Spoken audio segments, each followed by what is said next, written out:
Welcome to another episode with your chapter crush sweetheart. This is Everblue Presents More Than Enough, a chapter crush sweetheart series. Nicholas, Chapter 15.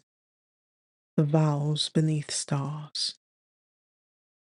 I groan as pleasure slides through me at Bryony's touch. I don't know what magic she learned as a masseuse, but I soak it in as I try not to drool on my forearms. I would ask her to teach Alfie how to do this, but I'd rather wait on her eternally if that meant one more massage at her hands. Filming has proceeded on schedule, so we have a week off before we resume filming in August. I barely managed to convince Bryony that we should take Doris down to Italy and spend a few peaceful days at a lush villa on Lake Como. When we arrive and I tell her that the chefs on site would cook for us, she looks at me skeptically and asks why she's there. She laughs when I teasingly say there's no point in leaving the eye candy behind when she wouldn't have anything else to do. Ever since the day on the deck, something has been easier between us. It's as if Bryony stopped resisting, whatever we're becoming. I'm thrilled, but I'm still taking it slowly for fear of scaring her off. We have an easy time down on the lake, taking a few boat and food tours. She even lets me hold her hand as we stroll around the colorful buildings in the little village of Verena, and a couple of times she's the one to initiate it. Despite a few tabloid articles, it's been relatively quiet. I know we need to have a conversation about it, and it likely has to be sooner rather than later, but with Bryony being a bit skittish, I decided to simply enjoy the moment. While I'm busy sticking to my diet, I watch Bryony eat her fill of Italian food for the both of us. I would be jealous, but I get to savor every flavor while watching her eat. Of course, eating out means having to sign quite a number of autographs, but all in all, it's quite the enjoyable time. We shed tears when it's time to go back, but the stunning landscape as we traveled through the Alps to Switzerland more than make up for any feelings of disappointment. Back in our chalet, it feels like Lake Como is another world away. I have no idea where Alfie has gotten off to. He had only hinted he'd be back soon when I messaged him. He had made quite a large amount of food for the three of us, so Bryony suggested we give each other massages and do face masks after dinner. While I'm not a fan of face masks, as long as it meant getting one of her massages, I'd wear any mask she wants. She's just finishing my massage when she tells me to flip onto my back so she can apply the face mask.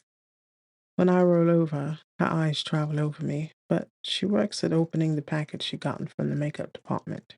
If you want to skip masks, we can play Scrabble, I suggest as she pulls the mask from the packet, dripping with serum. Nuh-uh, we're doing this. You're going to have glowy cheeks since you're going to be out in the wind tomorrow. You can't be chapped when you go back to work on Monday. Her words are barely registering as the excess serum drips on my bare chest as she slaps the mask on my face. After she aligns the holes, I peek out in time to see her squeezing the extra serum from the packet to smear it over my chest. Um, Bryony, what are you? Shh. She smiles. No talking with a mask on. For the next 20 minutes, you're going to stay still, and I'm going to finish what I started on your back. What does she mean by? Her warm hands sink into my chest, and I stiffen in shock. She's going to give me a deep tissue massage? Now? I have a true love-hate relationship with every pectoral deep massage I've ever received. Despite it leaving me looser and feeling better overall, it usually hurts like the blazes. Taking a deep breath, I close my eyes, waiting for the torture to begin. But I'm surprised when I feel Bryony's hands gently rubbing the excess serum over my chest, neck, shoulder, and over my biceps. Relax, Nikki, babe. It'll be over soon. I release the breath I'm holding, which causes her to smile, but then, starting with my neck, she begins working, focusing on increasing the pressure and direction of the massage into the muscle. She works down into the shoulders and pecs, She's a miracle worker. Finding a tender spot, she works until it begins to hurt. Then she'll roll my arm and work from a different angle. The entire time I watch her, the way she purses her rosy lips when she finds something that needs work, the proud little smile that breaks out when she releases something or does something that elicits a groan from me. I don't know why I find myself drawn to it until it hits me as she finishes with a scalp massage. Bryony's enjoying this. Like everything else she does, she takes pleasure in it. I close my eyes and groan as she works behind my ears. I already know if I look at her, she'll be wearing that little smile, and I won't be able to keep myself from snatching this mask off and kissing her. I exhale, willing the feeling to pass as her fingers continue trying to coax every last bit of pleasure from me. I'm going insane. That's it. I'm banning myself. No more massages until we've had the conversation and agreed that this is only ending in marriage. I'm not strong enough for this. I open my mouth to tell her so when a cool breeze blows across my chest. So, this is what you get up to on a Thursday evening? My head jerks up as I try to focus on the small group of people clustered near the front door. Evie! Bryony squeals. Jumping up, she drops my glasses on my chest as she bounds over to my sister and her family. Sitting up, I snatch off the mask and put my glasses on, just in time to see the knowing look on Evie's face before she's wrapped up in one of Bryony's hugs. Despite having Bryony beat by several inches, Evie nearly falls backwards from the force of the hug. The shouts of Auntie Bry from my nephews quickly turn into shouts of Uncle Nick when I stand up.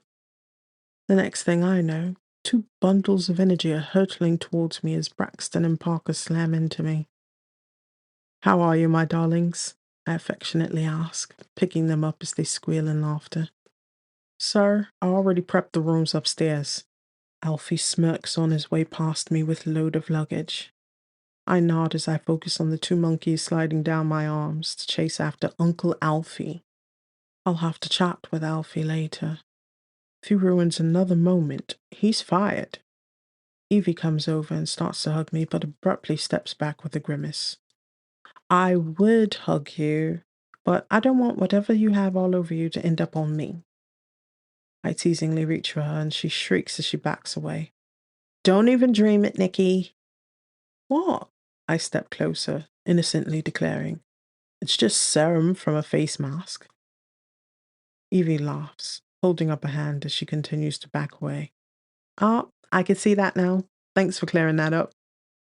My brother-in-law, Eugene, steps forward then to grip my hand. Short, square man, he's the only person I know who continues to wear a waistcoat in the summer. At least it's worn over a short-sleeved shirt this time. Gene, I greet him as he says, Nick.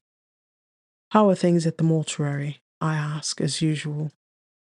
A little quiet, but fine otherwise. And how's show business? He duly inquires on cue.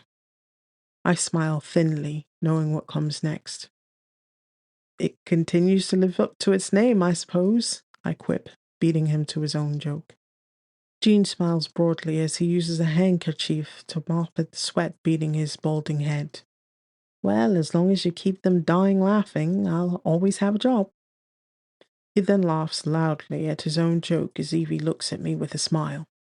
She knows how little I care for that joke since I'm decidedly not a comedian, but she stares me down until I smile wanly. Funny, Jean. It never gets old, I reply dryly as I look around for my t-shirt. Bryony hands it to me, and pulling it over my head, I offer a smile as we all take a seat on the sofas. Jean loudly brays, Excellent. That's how you know a joke will never die. Even Bryony joins in laughing at that one. Good one, Jean. You must have been studying that joke book I sent you. I look over at Bryony in surprise as she offers drinks. Jean automatically accepts an offer of a glass of wine, while Evie accepts a soft drink. Bryony brings me a cup of tea, and as the smell of ginger wafts up, I smile gratefully as she settles into the seat beside me. Jean isn't really a bad sort. He just enjoys speaking about nauseating things. As he transitions from talking about their trip down to see us to the week he had in great detail, I sip at my tea and hope it will be enough to fight off the queasiness. Evie ignores my attempt to catch her eye as she lovingly gazes at her husband. So when Jean goes into a particularly gruesome explanation about flushing a corpse's bowels, I roll my neck to look at the clock on the wall. Another 5 minutes and I'm going to disappear into my room.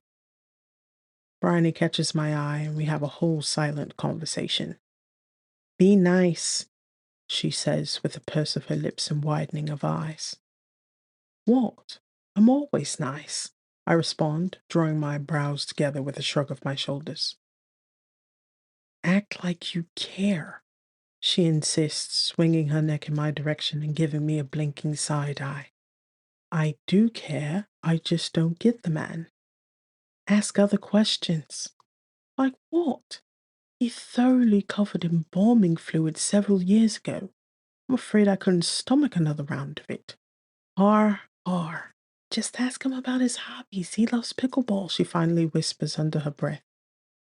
My head snaps back in surprise. Really?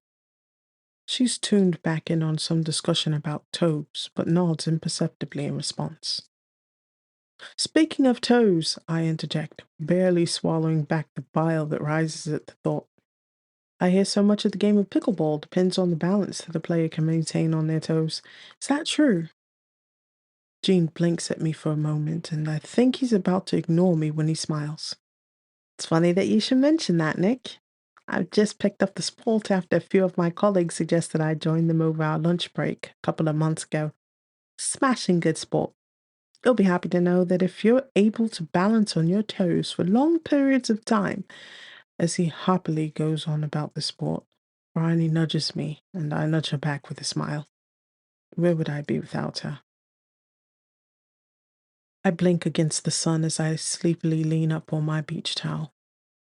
I've dozed long enough that the shade of the tree has moved, and the gentle breeze whispering over the lake is doing nothing to cool me down.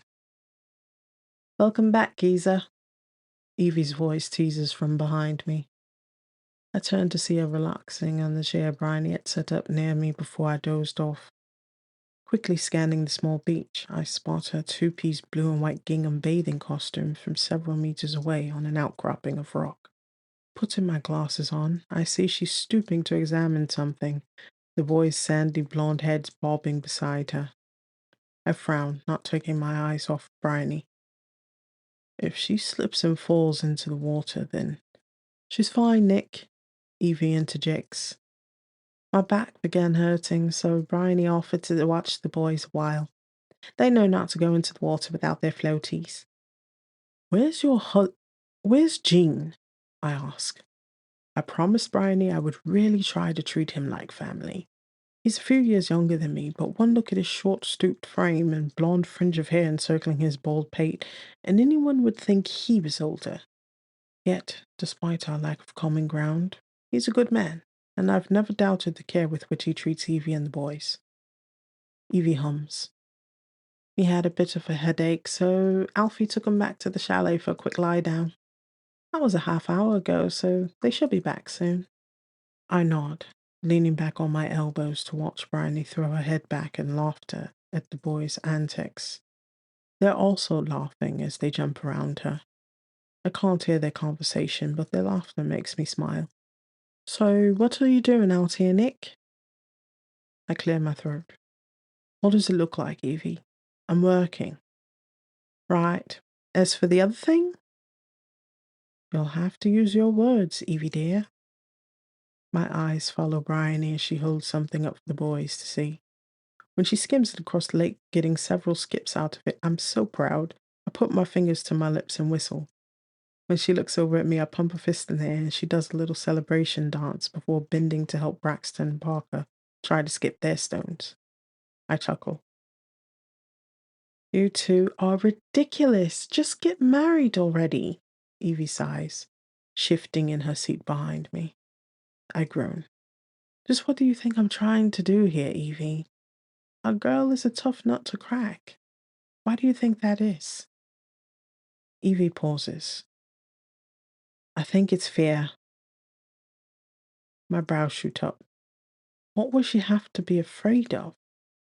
Evie sighs. Herself? She's so afraid of mishandling this, she's forced herself in a bit of limbo. If she goes with her heart, she's worried she'll lose us. If she does nothing, she's still worried she'll lose us. Catch-22, I believe is the way she put it. I silently take in this information as I watch Bryony and the boys continue to skip stones. This one's on me, isn't it? I finally say. In what way? Evie counters. My jaw works as I try to control the sudden rush of emotion. For asking for more than she can give, for wanting something beyond my reach. There's a reason I've been single this long, isn't it? Perhaps I should focus on remaining that way. Evie doesn't respond, and I don't look back until I feel her hand on my shoulder. There isn't anything wrong with you wanting more out of life, or something different. Even if you're 60 or 80 and you decide you wanted something different, it isn't too late to change. Nor is it wrong to desire it. I swallow thickly around the emotion welling in my throat. If anything, Nikki, you should be happy that you discovered someone you're willing to change things up for. A miracle of miracles, she wants you as much as you want her. Both of you just have to figure out how to make that happen. I breathe through the prick of tears at the back of my eyes. It is a miracle. Waiting and watching apparently isn't the right communication style for you two. Evie goes on. If it were, neither of you would have allowed 5 years to go by. Surprised, I twist to look at her over my shoulder. Do you think it's been that long? Evie smiles gently. If not longer for you. If I didn't know any better, I'd say you loved her from the moment you met her. A likely story, I scoff with a disapproving chuckle. Yet, as I turn back around, my eyes searching for Bryony, I continue to watch her celebrate with the boys when Parker finally skips a stone. It's typical Bryony. She's always been so open, loving, and bright. Blimey. Could Evie be right? It was raining that day, Eva begins without introduction. You were antsy and ready to leave because you hate meeting new people. Bryony's class had ended late and she'd been delayed on the tube. I remember being quite cross with you because she was traveling halfway through London in the rain just because you were in town for the day. It was the end of March and it was raining cats and dogs, I smile. That's right. When the clock struck 6, you clapped your hands on your thigh, said, Right, best be getting on. And despite Mum, Dad, and I protesting, you marched down the stairs. I chased you up because I couldn't believe you would embarrass me in front of my friend, although I really should have known better. I smile as I remember the fire in Evie's eyes. To be fair, she was over 2 hours late. Besides, I couldn't for the life of me figure out why the three of you were so adamant that I meet your friend. It made no sense to me. Evie chuckles behind me. You made it down the stairs, had your coat on, your brolly in hand, and when you threw open the door, there stood Bryony, soaked to the bone. Yet you stood there like a dolt, just staring at her. Shaking my head, I smile at the memory. I'd been working for 12 years at that point, had been recognizable for 9 of those years, and an actual can't ride the tube anymore celebrity for 6 years. I'd seen and worked with more than my fair share of beautiful women in that time. I'd also turned down more offers of companionship than any man had a right to. Yet, when I'd seen 21-year-old Bryony standing on the doorstep, rivulets of water running from her curly top knot into her face, I was shaken. And when she blinked those large brown eyes at me, a smile slowly spreading across her rosy lips, I was completely mesmerized. Despite standing in the pouring rain, Bryony had stuck out her hand with the warmest smile I'd ever seen and said, I'm so sorry I'm late. It's so nice to meet you, Nick. I'd frowned at hearing Nick, but my gaze was stuck on her tiny hand, which was still extended to me, dripping wet. I was wondering how someone's hand could be so perfectly little when Evie erupted behind me. Don't just stand there, invite her in. I took Bryony's hand then and tugged her inside. I was merely surprised to see someone at the door. My apologies, you must be Bryony. Please call me Nicholas. Startled by the buzz that went through my hand as I touched hers, I promptly dropped it, wiping my own hand on my trousers. It didn't kill the buzz, but when I caught Bryony looking at me with amusement in her eyes, I'd pursed my lips in embarrassment. As Evie slaps me in the shoulder, I'm brought back to the present. In the distance, Parker and Bryony are cheering Braxton after he skipped a stone. Hey, careful! That's $1 bajillion shoulder, I scold. Evie scoffs. Why? Because your precious Bryony gave you one of her world-class massages a couple of nights ago? I run a hand over my chest as the memory assaults me. Never mind that. What's your point in bringing up something from 8 years ago? You already know, Nikki. Even if she felt you couldn't stand her because of how rude you were, I know what I saw that day. I turn the full way round to face Evie as I'm flooded with shock. I was flustered. Why would she think I didn't like her? Evie smirks. You scowled at her, then immediately wiped your hand on your trousers after touching her. My mouth drops open. She can't be serious. I was admiring her hand, and I wasn't wiping. There was just this weird zap when I touched her, like static electricity. At any rate, I didn't dislike her when I met her. Evie's red ponytail bounces as she nods in agreement. Oh, I know it, because not only did you turn back round and stay the rest of the evening, you stared at her any time you thought you wouldn't get caught. My ears warm over as I recall the furtive glances I casted at Bryony while she chatted away throughout the evening. I remember being impressed that the subjects were neither shallow or boring. She'd not been afraid to disagree with me, nor to enthusiastically support me when she felt I was being ganged up on by my family. I sigh, letting go of any last reservations I have about sharing my feelings with my little sister. Bryony fascinated me. She was just so real, Evie. She still is, I remark, smiling as I watch Bryony kiss Parker's finger. He immediately stops crying as she says something and gives her a hug. I imagine she'll be the same with our children. I'm surprised when the thought doesn't surprise me as I continue. She doesn't put on airs or pretend she's something she isn't. She treats everyone with the same grace and kindness, whether it's a busboy or a celebrity. I shake my head as I glance back at Evie. I've been in this business most of my life at this point, and I can tell you, people like Bryony are rare. So yes, I may have been a bit gobsmacked when I met her. I immediately understood how you became such fast friends, although you'd only known her for several months at that point. Evie nods, tugging the band off her ponytail, letting her copper hair spill over her shoulders. To know her is to love her.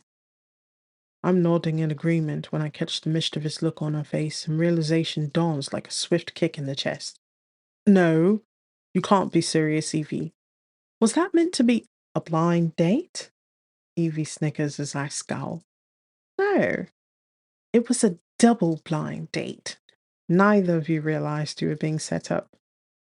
I take one look at my beautiful little sister and begin laughing hysterically. Well, maybe you'll let the people involved know next time. Evie rolls her eyes, picking lint off of her black and white swim costume. Why should I? I think it's been a bit of a long road, but you two have been traveling it together until recently. I clear my throat as I glance back at her. If I had known, you would have sabotaged it, she interjects.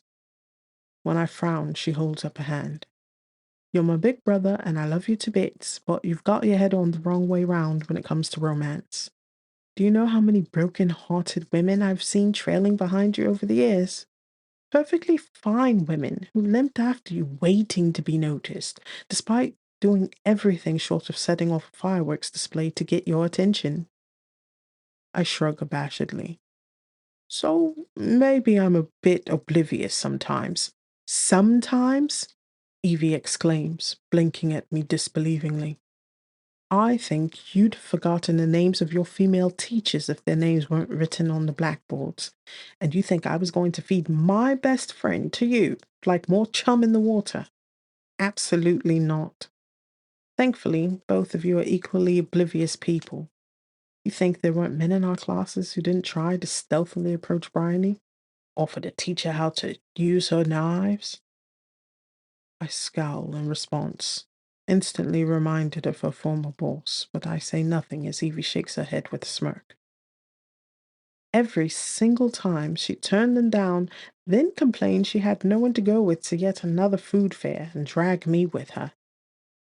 She sits forward, a look of pure disgust on her face as she dramatically whispers, I've tasted things I've had no desire to be acquainted with because Bryony didn't get that there were men willing to explore with her, grow with her, and wait for her as long as it took her to conquer the world.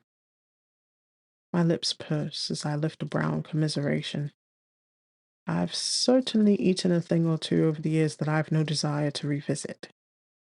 Evie chuckles as she looks down at me.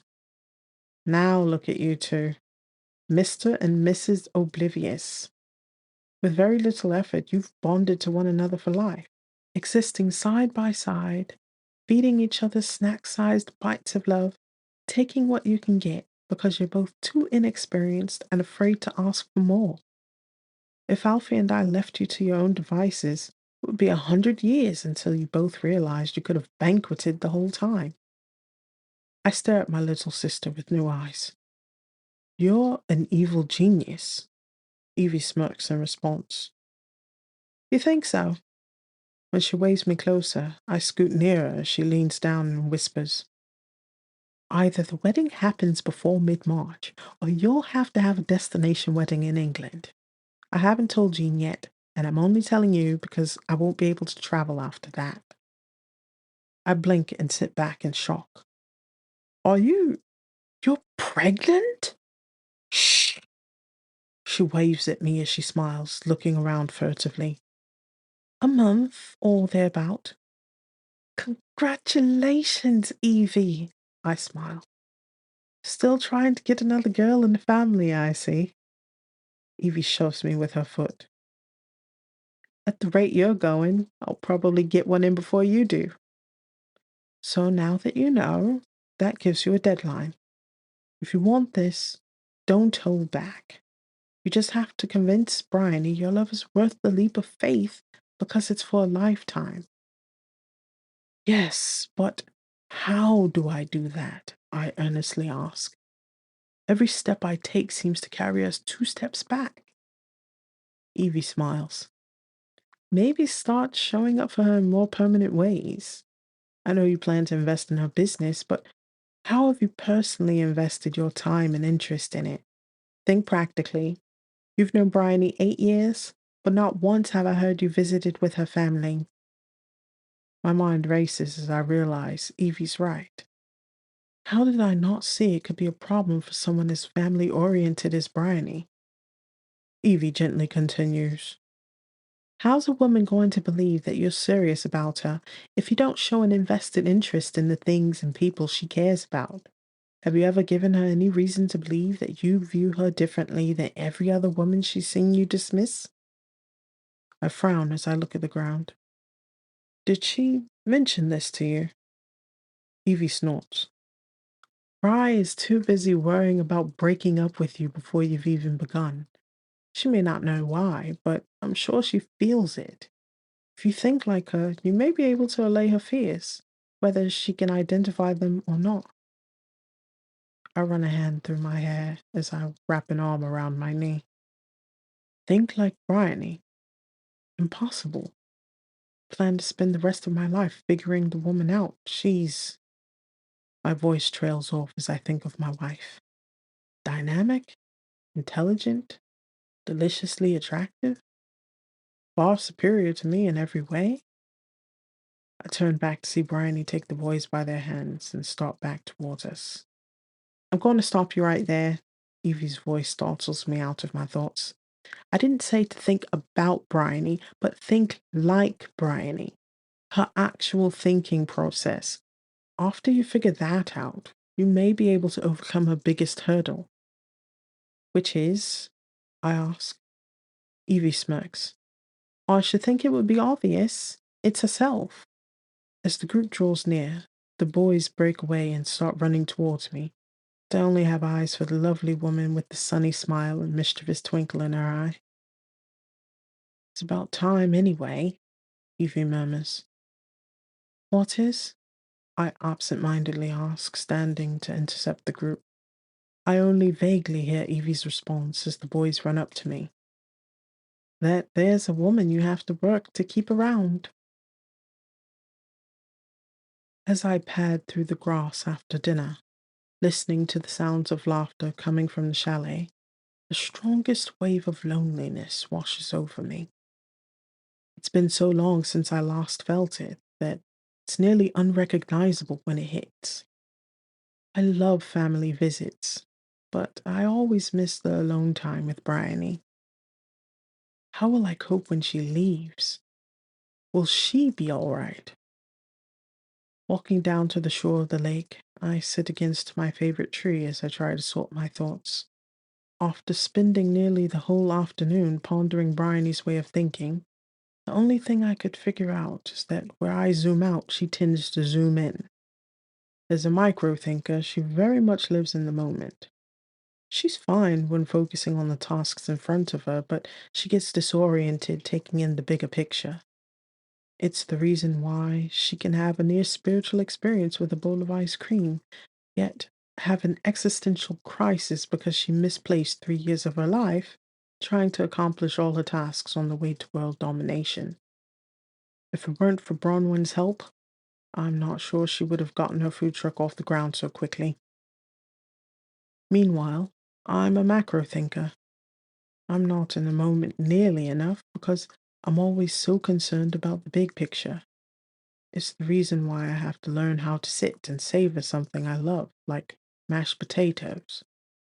It's also the reason I struggle with taking the risk to do something I'd love, like taking a break from films to do theater, because it doesn't fit in with what I think I should be doing. I sit up as my heart rapidly beats in my chest. Could it really be that simple? Does Bryony think I live my life afraid to commit to things that are meaningful to me, no matter the cost? Am I asking her to take a leap of faith when I refuse to budge from the ledge myself? I grip my hair, horrified by the thought as I stare out at the winking starlight reflecting on the dark lake. To Bryony, am I someone that would rather let a fantastic opportunity go because it doesn't fit in with my plan? Would I rather give up my relationships than make room because I don't know how to demonstrate my affection? And if presented with the perfect opportunity, will I just not choose to avoid a decision? A breath freezes in my chest as I remember something Bryony said when we visited Newstead Abbey.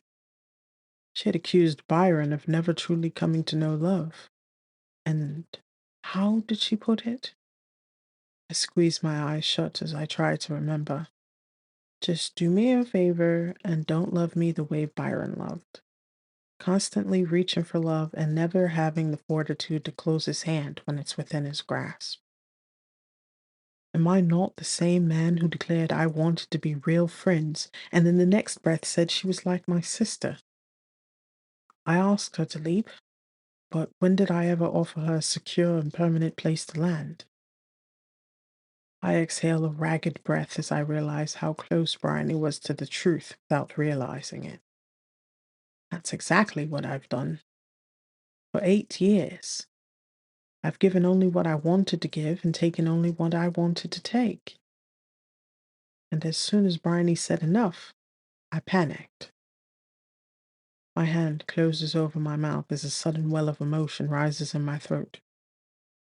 I must have been a boy the last time I shed true tears. likely when Granddad died.